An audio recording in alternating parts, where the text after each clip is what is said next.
I'm folding laundry in my bedroom, the same bedroom I've slept in for 43 years, and my hands won't stop shaking. Not from age, from anger.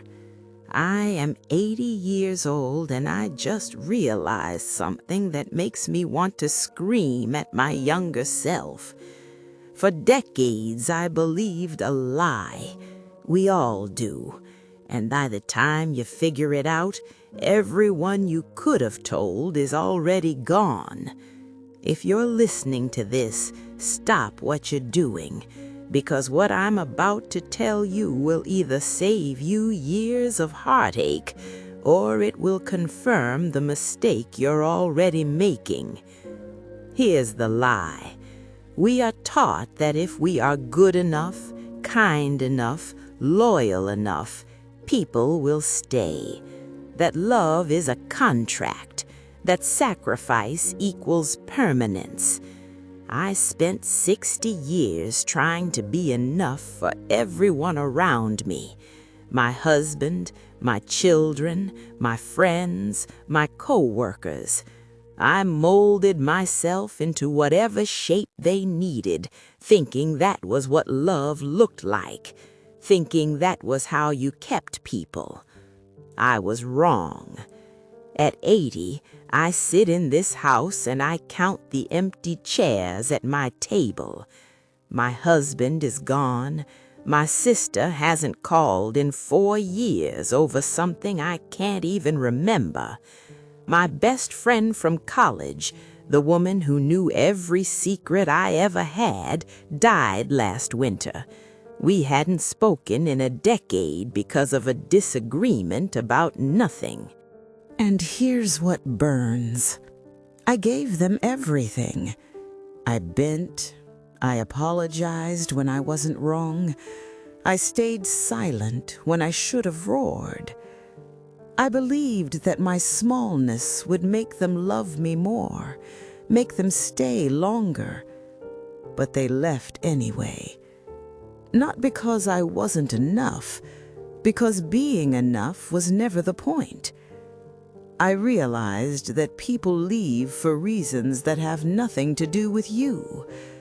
Death doesn't care how perfect you were. Time doesn't pause because you sacrificed.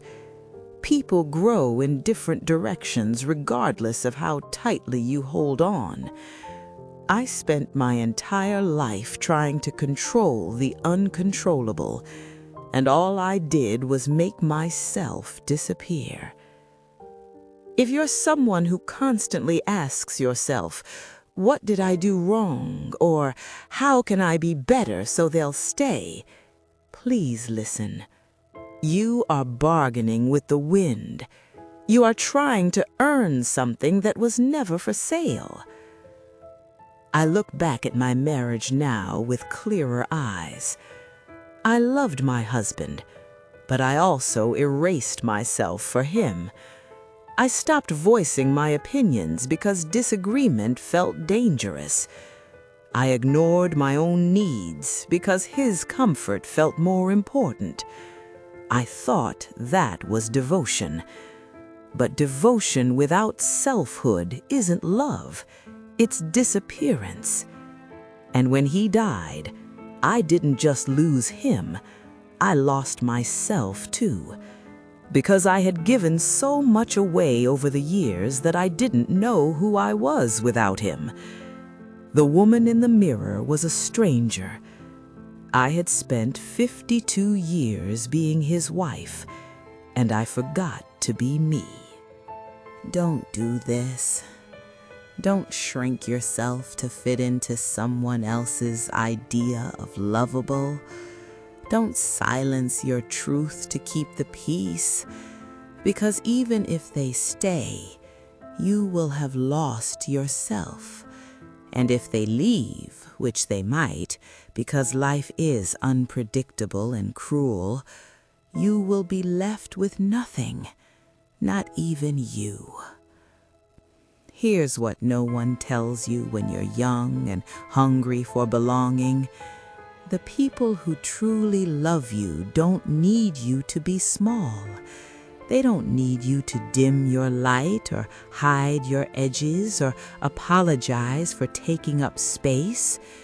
The ones worth keeping can handle your fullness. They can handle your no. They can handle your truth. I realized this at 76, 4 years after my husband passed. I started saying no to things I didn't want to do. I started speaking my mind at family dinners. I stopped pretending to like things I hated just to make others comfortable. And you know what happened? Some people got uncomfortable. My daughter accused me of changing.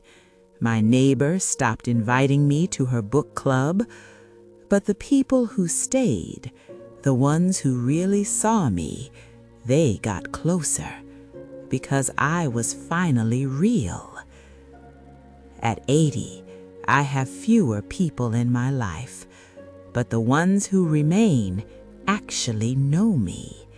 And that is worth more than a crowd of people who only loved the performance. I see young women now, in their 30s and 40s, doing what I did.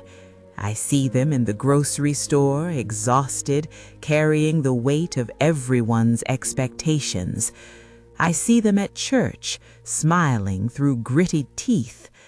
I see them on the walking trail, talking on the phone, apologizing for things that aren't their fault. And I want to grab them by the shoulders and say, stop now, before you wake up at 80 and realize you gave your whole life away for nothing.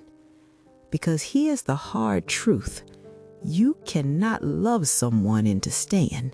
You cannot sacrifice yourself into permanence.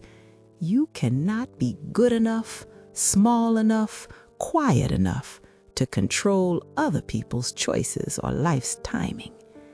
People leave, they die, they change, they move on, and none of it is a reflection of your worth.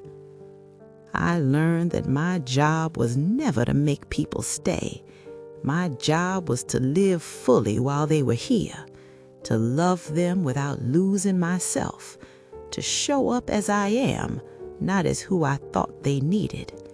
And if they leave, I learn to let them, not because I don't care, but because holding on too tight only strangles what's left. What remains at 80 is this: the only person who has been with me through every single moment of my life is me, and I abandoned her for decades. I ignored her needs. I dismissed her feelings. I traded her voice for other people's approval. She deserved better. You deserve better. If you're listening and you recognize yourself in this story, please hear me. Stop waiting for permission to take up space. Stop apologizing for wanting things. Stop sacrificing yourself on the altar of other people's comfort. Be whole. Be loud when you need to be. Be soft when you want to be. But never, ever be small just because someone else can't handle your fullness.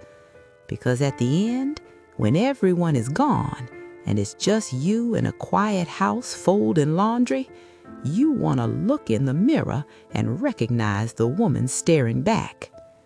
I wasted 60 years. You don't have to. I'm so glad you spent these few minutes with me today. If this hit you somewhere deep, subscribe to this channel.